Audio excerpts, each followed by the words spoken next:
Storya ng pag-ibig na wagas. Storya ng pagtataksil at pang-aahas. May ginawang panakip butas. May happy ending ang wakas. Damdaming malambot at matigas. Sa live drama, pwede nang ilabas. Tutulo na at tatagas ang mga katas ng nakalipas. Katas ng nakalipas.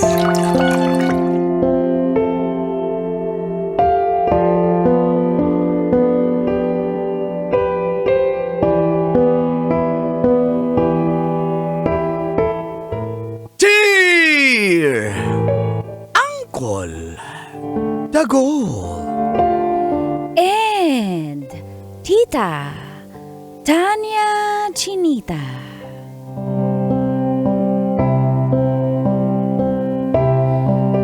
Feel good morning po sa lahat ng suking tagapakinig at nanonood ng programang mga katas ng nakalipas.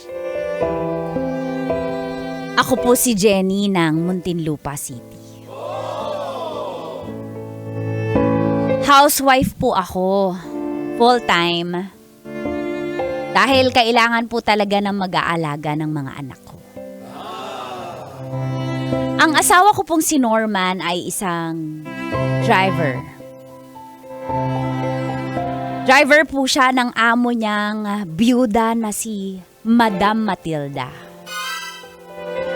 Negosyante ng mga plasticware. Sobrang yaman po ni Madam Matilda. As in. At ang galing niya pong negosyante dahil inaalagaan niya po na mabuti ang kanyang mga empleyado. Kaso nga lang, parang iba na po ang pag-aalaga niya sa asawa ko. Yun lang. At dito na nga po nagsimulang tumagas. Ang mga katas ng aking nakalipas.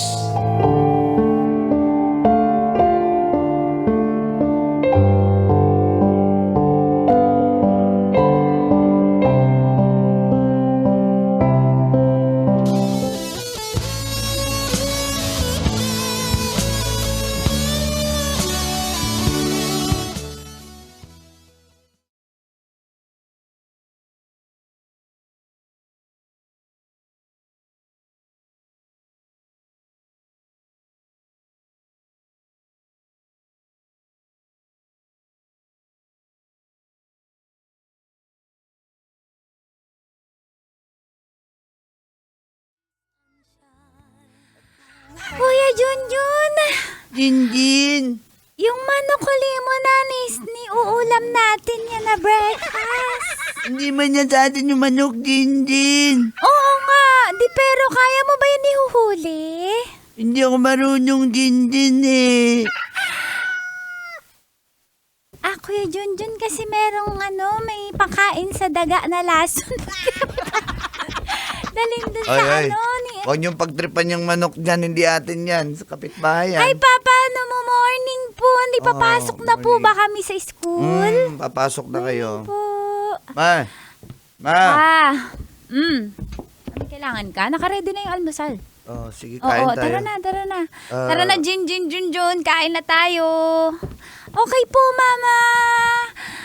Papa, ano ni Papa ngalan mo? Papa Norman, alam mo si Kuya Junjun kagabi, nakataklob siya ng kumot, nagsiselfone, tapos parang, walang sound yung cellphone niya habang nanonood. Bakit kaya? Hindi naman umaalog yung kumot eh. Tapos parang nag-subscribe siya ng Max ba yun? Ito. Ay. Hello, Tita Max yun. Ay. Kayong dalawa, atupagin yung pag-aaral nyo. Yung mga cellphone bawal sa gabi ha. Kukunin ko na yan pag gabi ha. Oh. Tsaka, ma, mo inaano yung mga bata? Papa, okay yan. Wala yan, Junjun. Ano na naman yun Ayusin mo, Hindi nga, Junjun. walang magse-cellphone pag gabi na. Oo, hindi. Pasensya ka na. Tingnan mo Pasensya ka na, hindi ko alam. Katulad nga sinabi ni Jinjin, nakataklob siya ng kumot. O, kain na tayo, wag ka na mainit ulo dyan. Gwapo mo, Papa. Basic. Ikaw naman. Bakit parang lately, lagi kang nag-aayos sa trabaho? Dati naman hindi, nung bago-bago ka kay Madam sa kumpanya. Hindi kasi,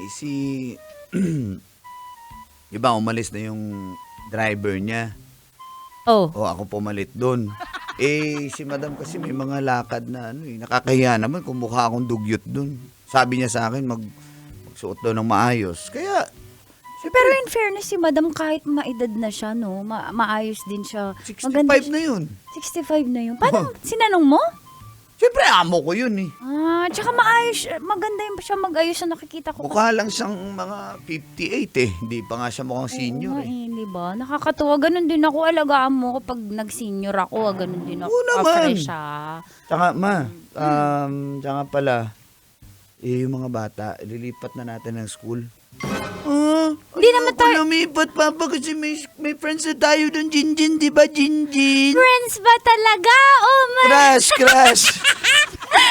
Papa, Oy. si Junjun crush niya yung nagtitinda sa kantin. Siyempre, diskarte ko yun para libre yung turon.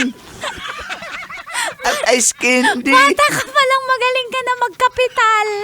Mana kay Papa. Uy, Papa, ba't kami nililipatan school pala? Desisyon ka naman! Jinjin!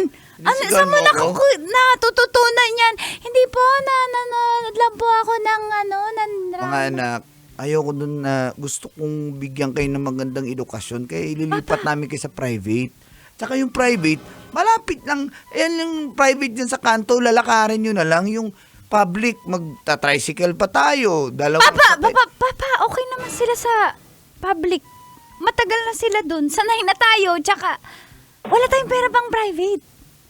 Papa, Ako na bahala. minimum wage ka. Ako na Tsaka bahala. wala akong sideline. Saan tayo kukuha, Papa?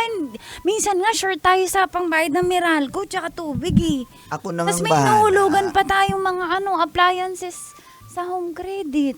Sinabi ko sa'yo, ako na nga bahala. Nag-offer kasi si Madam Matilda na scholarship para sa mga bata. Oh. May scholarship ba siya? Susuporta daw siya kasi... Bakit? Ganun ba siya sa lahat ng empleyado? Sa mga anak ng lahat ng empleyado? Ay, hindi ko na tinanong. Nakakahiya naman. Ako na ngayon. Pero paano niya sinabi sa'yo? Papa, alam niya ba na Hindi. Gusto niya daw na mga bata daw. Alam mo na, iba yung pag nasa private, di ba? Talagang mas madali daw makahanap ng trabaho. Madali daw pag nag-apply, hindi ka dehado. Alam mo yun, pagdaki ng mga bata, tsaka... saan tayo kukuha ng pangbayad nga? Siya na nga bahala. Alam mo, parang nabalitaan ko, parang isang buwan doon, kailangan maglabas ka ng 3K eh. Papa, wala tayong ganoon. Wala ka namang tiwala sa akin, Mama eh. Nag-aalala lang ako kasi ako'y nagbabudget eh. Saan Ako ka na nga nakatingin, bahala. Papa? Saan ka nakatingin? Kay Junjun. Papa, ayoko talaga, Papa. Lumipat, Papa, kasi wala na yung crush ko, Papa, sa kantin, Papa. Hindi na ako makalibre ng turon at ice candy, Papa. Ako din nga po, ayoko na lilipat kasi napaprend ko na yung Yung utility namin kasi chinichismis niya, Papa. Alam niya yung mga balita sa school. Saka Papa, kinukwento ko kay Kuya Jerome, yung naglilinis ng CR, yung problema niya ni Mama. Pag nag-aaway kayo, Uy, ba't mo? namatay yung computer. Uy, ba't mo kinikwento? Walang ganun. Umihingi po ako ng payo, Basta, Papa. ililipat namin kayo. Ha? Huwag na kayong magreklamo. Pa, Ano? wala kasing definite dahilan kung paano, paliwanag kung, Ako nang bahala sa gastusin yan. Intindihan mo? sige na nga.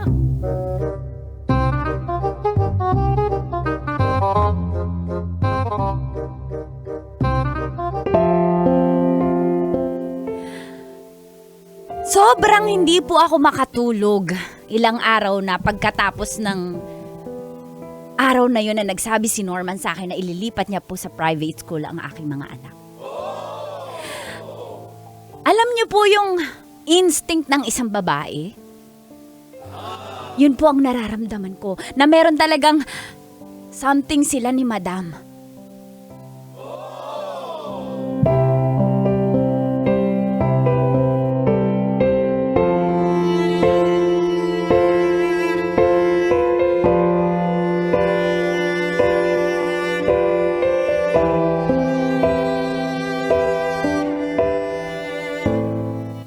Madam, saan ko ilagay itong Raider 150? Raider 150 F.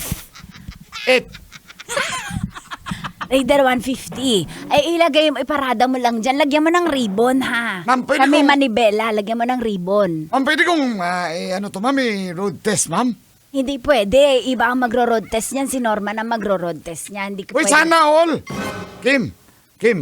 Grabe, Bakit? Kim. Ang tagal na natin dito, Kim. Hindi tayo binigyan ng ganitong service, Kim. Hindi niya naman sinabi bibigyan. Sabi niya lang iro-road test. Madam, ibibigay niyo po ba to kay Norman? Oo nga, madam. Ay, bakit kayo namamakailam? Empleyado ko lang kayo. Privacy. Oo nga, sabi ko nga, ba't kayo nangingialam? Hindi nga tayo pwede mag-road test yan kasi si Norman lang nga pwede. Bong, tingin mo may something sila ni Madam. Kasi nakita ko lagi. Hala! Psst! Diyan na. Ay, hello po, ma'am. Hello, good morning. Ay, grabe, bye! Beso yon. Ah, Bakit kayo nagre-react ng ganyan? pwede ba lang magbeso sa lips, ma'am? Driver ko yan eh. Ma'am, Alis na Norman. ma'am, pwede magpaalam, ma'am, kung si Bong lang muna magdadrive sa inyo ngayon? Bakit? Wala kang sinabi. Ayoko ng ganyang biglaan. Aba, hindi pwede yan sa akin. Bigla-bigla ka naman. Tsaka ayoko si Bong preno ng preno. Ayoko yan. Preno ng preno. Pag nagmamanin na, nahihilo ko eh. Nabibirtigo ko. Ma'am, grabe ka. Si Kim na lang, ma'am. Si Kim na mag-drive, ma'am. Ay, pag ako po nag-drive, takbo ko sa Expressway 160. Ay, naku, Diyos ko, atakayin ako sa puso kapag gusto ko ikaw, Norman. Baka naman, baby Norman, ikaw pwede. Bye. Grabe, bye. Baby Norman ang tawag, bye. Sige, ma'am. Ako na lang. Di, kasi po, May lakad ka ba? magbabayad po ako ng kuryente, ma'am, at saka tubig po sana, eh. I-Gcash natin. Aka na ang account number at ako mag-Gcash ngayon. Ay, Babayaran ko sa Gcash. ay, Pwede sige, yan, Gcash ibigay ko eh. na lang yung cash sa inyo, ma'am. Ay, hindi! Ay, huwag kayo makinig, Bong! Ba't kayo nakikinig? Hala, grabe. Ito yung kay Mito, bay. Ayun yun. Sa O, kaya Santol nga, yan. eh. Grabe talaga. Daming bunga, bay, no? Bong. Ngayon lang ako nakakita na kay Mito may tinik. Nag-combine sila. Yung durian at kay Mito na ganyan. Tas na... Nag-collab sila. Ay! Ma'am, huwag ka rin makinig sa amin, ma'am. Ba't ka rin nangyala sa aming usapan, ma'am? Grabe, ma'am.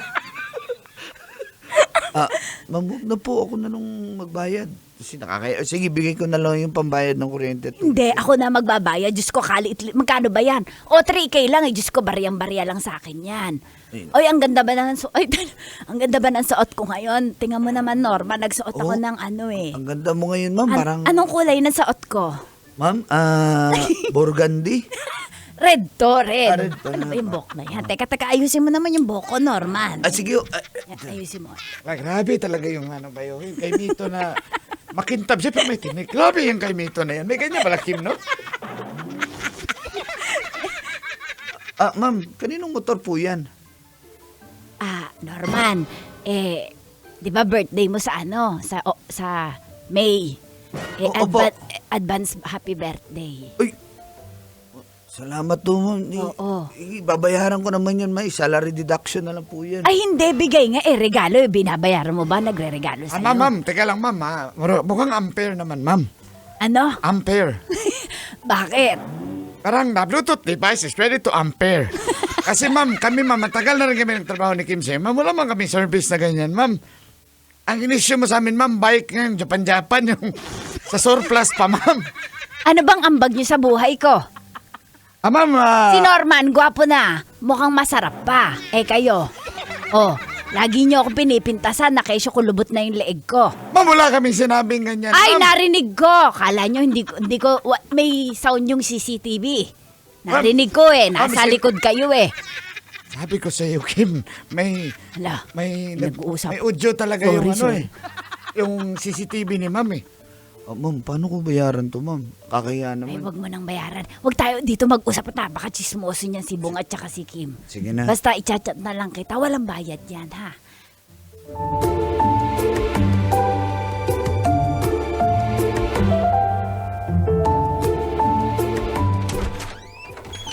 Ma'am, hindi ka dito. Wala na akong ibang maisip, ma'am. May napambayad eh. Dito na Na-miss lang. ko to. Talaga. Alik. Alik ka, ma'am. Anong gagawin? Bakit? Uy, nagsuot ako ng lingerie. Ba't ka nagsuot? Dapat wala nang suot. Hawiin mo na lang.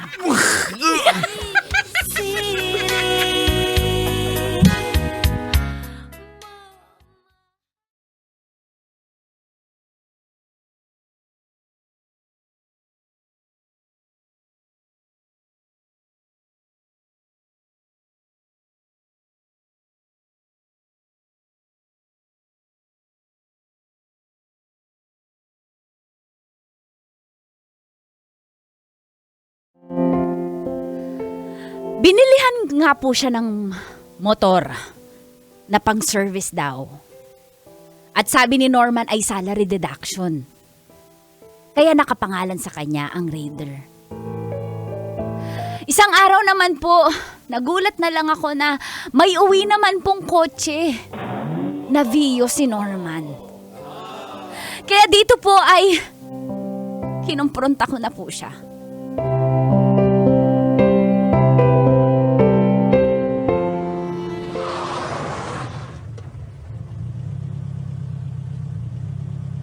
Hala, may kutsi. Sino yan? Kotse, ganun tunog! Hala, si Papa. Alas! Papa! Papa! Papa, kanina yan na kotse. Ay, alay, sakay kayo. Bios, pambabaero na kotse. Di, Honda Civic yun. Ay, Honda Civic. Yung green. Alay, sakay kayo. Halika. Hala, pasakay po, Papa. Papa, Yay! yay! Papa, Yay, hindi kotse na tayo. Papa, hindi na tayo mahirap. Oo, mga anak, siyempre, nasa private school kayo. Kaya gusto ko may kotse na yung hatid. Kahit nasa kanto lang kayo, hatid ko pa rin yan ng kotse. Papa, marami kang panggas. Oo, tingnan mo, full tank na mo. Bumaliktad na nga yung yung... Papa, ang Gas ganda. meter? Papalitan mo ng mag. Sino ba namibigay sa'yo ng mga pera? May sugar mommy ka po, Papa. Uy, Jinjin, ba't ganyan ka magsalita? Napanood ko lang po yun. Papa, may anak ba yan? Stoy, kayo tumigil Ang kayo, sarap ah. pa. Ala, Play. Ala! Ikaw nga! Uy! Ba't ba may sabay? Huwag ka maingay. Ang ganda ng busina. Bosch Europa. Oo, galing talaga. Ay, sige, dyan muna kayo, ha? Kusapin ko na yung nanay nyo. Papa, Ah, anong Papa? Papa, pwede tayo mag-usap? Oh, bakit? Kaninong kotse yan? Yan? Pinahiram lang ni madam, bago niya yan. Pero second hand na yan. Hindi lang halata kasi ano lang takbo natin. Oo, mga alam ko, 50,000. sige, pinahiram ni Madam. Salary Teka, deduction teka. yung motor. Ba't di mo tinakpan yung motor? Mga arawan at malikabukan yan. Alam mo namang bago pa yung motor na yan eh. Paano ba talaga kayo ni Madam? Nag-usap na tayo niyan, Jenny. Ano ba? Pero ano nga meron sa inyo? Ba't kanya binigyan ka ng motor? Yung mga anak natin pinag-aaral niya. Tapos binigyan ka ngayong kotse. Ano bang meron sa inyo ni Madam? Ano bang masama doon? Umamin ka na! Nag-cash advance ako o para sa mga bata. Wala tayong pang-maintenance niyan! Saan ka kukuha ng panggas? Ang hirap sa'yo. Tayo na nga tinutulungan. Ikaw pa yung may issue. Ba't ka ganyan? Wala akong issue. Aminin mo lang sa akin. Anong aminin Anong mo? meron sa inyo ni Madam? Wala! Tsaka lagi kang nag-aayos yung mga pabango mo galing din sa kanya. Tapos minsan na ng kapal ng pera mo si Pitaka, saan kang kumukuha ng ganong pera? May pera ako kasi pag may pinapabayaran siya, ako na nagbabayad. Yan, nasa meeting siya. Bibigay ako pera, ako magbabayad. Tapos, minsan, kinabukasan ko na bayaran, kaya may dala akong pera sa wallet. At bakit mo chinecheck yung wallet ko? Ha? Di ba, sinabi ko sa iyo yung pinakaayaw Ano ko? ba kayo ni Madam? Wala kami! Walang kami! Papa, nag-aaway na naman si Mama. Papa. Papa. Mga anak dyan lang kayo ha. Okay makinig. Ano ba kayo ni madam? Wala nga eh. Ano bang ini-issue mo? Tayo na ngang tinulungan ng tao dahil mabait, napakabuti niya. Ba't ganyan ka? Gusto mo ba? Hindi ako tanga, hindi ako grade 2 para hindi ko maramdaman. Gusto mo matay tayo sa gutom? Yun ba yung gusto mo? Pati mga anak natin? Hindi ka na lang ba... Alam mo, Nagsisex kayo ni madam? Ano? Ha? Ano binibigay mo sa kanya? Ano Ayusin mo yung binibigay bibig mo? mo, ha? Ayusin Ano mo yung binibigay mo? mukha mo. Extra service, ha? Para bigyan ka ng ganyan sugar Maghiwalay na lang tayo! Yan ang gusto mo? Maghiwalay tayo. O sige! Ha? Norman, hindi. Hindi, maghiwalay na lang tayo kung ginaganyan mo ako eh. Dumidiskarte ako para sa atin, para sa pamilya natin. Para, tingnan mo, naka-aircon na tayo. Ang init-init dati, di ba? O ngayon, may sasakyan na tayo para sa mga bata. Pinahiram lang naman yan. Norman, hindi ko gusto makipaghiwalay. Gusto Oh, ko yun lang naman pala eh. magpaliwanagan. O yun na nga, kayo huwag ka na magtanong. Intindihan mo? Kung ayaw mong iwan kita, huwag ka na magtanong. Sige na. Sige na, tatahimik na ako.